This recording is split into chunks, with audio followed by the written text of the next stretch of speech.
मी माहीताईंना विनंती करतोय की आपण या ठिकाणी आपलं मनोगत व्यक्त करायचं.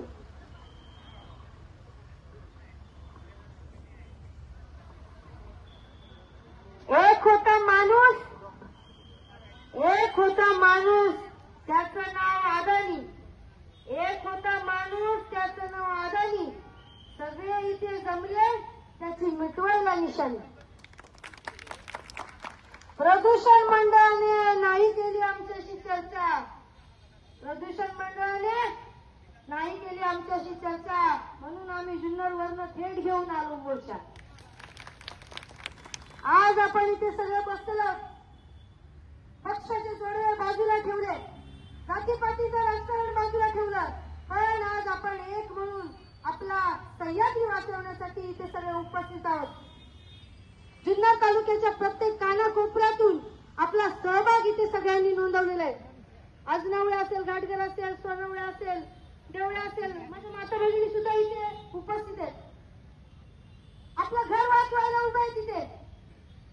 अरे आमच्या घरावर आमचा वर्षभराची आम्ही ज्याच्यावर पीक पिकवतो ही जमीन सुद्धा आमच्या हातची जायला लागली.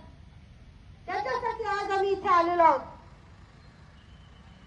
आता अदानी म्हणे लय मोठा माणूस आहे. अरे पण तो प्रकल्प करायच्या आधी तो पंप स्टोरेज नावाचा प्रकल्प आहे. एवढं प्रदूषण होत आहे की 4 गावं नाही तर शेजारची 25 गावं सुद्धा प्रदूषण होईल असं म्हणतात ते. मग इथे प्रदूषण मंडळाचं काम आहे की असं होऊन द्यायला नको. त्यांनी त्याची काळजी घेतली नाही म्हणून आज आपण प्रदूषणाचा खरा अर्थ त्यांना इथे सांगायला आलोय. अरे अदानी आपण 7-12 घरकुल पाहिजे असेल तर 7-12 लागतो. 7-12 शिवाय घरकुल सुद्धा मिळत नाही आपल्याला. आणि आपल्या जमिनीवर दुसरा कोणीतरी येऊन जर प्रकल्प करतोय. बरं मला कळत नाही अदानी काय प्रशासनाचा जाऊन येता की त्याला उठसूट हुंडा म्हणून त्याला बोट ठेवा ती जमीन दिली गेली पाहिजे. हा लढा फक्त आपला नाहीये. हा लढा फक्त आपला नाहीये. कारण याच्यानंतर असे 100 अदानी गप्प बसले पाहिजेत ज्यांनी आपल्या सह्याद्रीकडे पोत केला नाही पाहिजे. माझ्या तमाम माता भगिनी समाज बसले. अरे आम्हाला प्रकल्प नको. ही सुनावणी तर रद्दच व्हायला पाहिजे पण आम्हाला प्रकल्प सुद्धा नको. आमचा आदिवासी भाग अजून सुद्धा मागासलेला आहे. अरे धड आम्हाला रस्ते नाहीयेत, धड आम्हाला आरोग्य सुविधा नाहीयेत, धड आमच्याकडे शिक्षण सुद्धा अजून मिळत नाहीये. आम्हाला शाळा द्या, आम्हाला चांगले चांगले रस्ते द्या, अरे आम्हाला आरोग्य केंद्र चांगले द्या. हे त्यांना होणार नाही. अरे अदानी नावच त्याचं चुकीचं आहे. तो अडाणी 1 नंबरचा. त्याला जर एवढं कळत असतं तर खरा विकास करायचा असेल तर त्यांनी चांगले प्रकल्प राबवले असते. मोठ्या मोठ्या साथीदारांचे मोठे मोठे दोस्त आणि त्यांच्यामध्ये दोस्तीत कुस्ती न करता आपल्यासारख्या सामान्य माणसाचा बळी तिथे जातोय हे आपण खपून नाही घेतलं पाहिजे. ही जनसुनावणी रद्द तर होणार. ते पत्र घेतल्याशिवाय आपण इथून एकाने सुद्धा हटायचं नाहीये. हा प्रकल्प होत असताना मला नक्कीच माहितीये हा प्रकल्प छोटा आहे पण याच्या मागे काहीतरी काळं बैल आहे.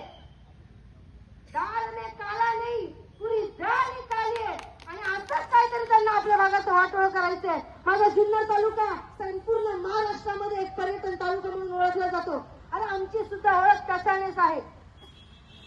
जगभरातून आमच्या जुन्नर तालुक्यामध्ये पर्यटक फिरायला येतात आणि फक्त आमचा सह्याद्री आमचा कणा म्हणून ते जर आमच्या सातारावर बसत असेल तर हा आदिवासी कदापि खरपून घेणार नाही. आमच्या हातचा घास हिरवायला लागलेत, आमच्या हातची जमीन आमचं घर सगळं हिरावून घ्यायला लागले. पण हा आदिवासी माणसाचा कचका अजून त्या अदानीने पाहिलेला नाही. हा आम्ही इथून आम्ही पत्र घेतल्याशिवाय जाणार नाही. आणि ही लढाई आपली इथेच संपत नाहीये. आपल्याला सगळ्यांना तो प्रकल्प आपल्या जुन्नर तालुक्यामध्ये आणायचा नाही. ती घाण आपल्या जुन्नर तालुक्यामध्ये आणायची नाही. माझे सासरे इथे उपस्थित आहेत. संपूर्ण आदिवासी भागाबद्दल तळमळ. माझी सुद्धा तब्येत बरी नाही पण ही समाजाबद्दलची तळमळ माणसाला शांत बसून देत नाही. माझ्या माता भगिनी इथं आशा घेऊन आलेल्या आहेत. संपूर्ण समाज बांधव इथे आशा घेऊन आलेला आहे. या अदानी सारख्या माणसाला आपल्या आदिवासी माणसाची ताकद दाखवून द्यायची असं म्हणे एक आदिवासी लाख आदिवासी काही एक आदिवासी लाखाच्या बरोबर इथं तर एवढे सगळे आदिवासी बसलेले आहेत. ते सगळ्यांना पुरून उरणार, ते सगळ्यांना पुरून उरणार. आता इथे पोलीस सुद्धा आहेत. तिकडे तर आता येतीलच. आता जर आम्हाला जनसुनावणी रद्दाचं पत्र दिलं तर आम्ही खुशी खुशी इथून जाऊ. पण आम्हाला जर पत्र दिलं नाही तर तुम्ही आज नवऱ्याला याल तुमच्या मर्जीने, पण जाणार तुम्ही आमच्या मर्जीने. हा एका आदिवासी वाघिणीचा वाद आहे आणि आदिवासी माणूस हा वादाचा पक्का आहे. सगळ्यांनी लक्षात घ्यावं. जाता एवढंच म्हणेल, अरे आदिवासी कल भी जंगल का राजा था, आज भी जंगल का राजा है और कल भी जंगल का राजा रहेगा. धन्यवाद. छत्रपती शिवाजी महाराज की, छत्रपती शिवाजी महाराज की. आवाज दो, अरे आवाज दो. जय शिवराय, जय आदिवासी. धन्यवाद ताई.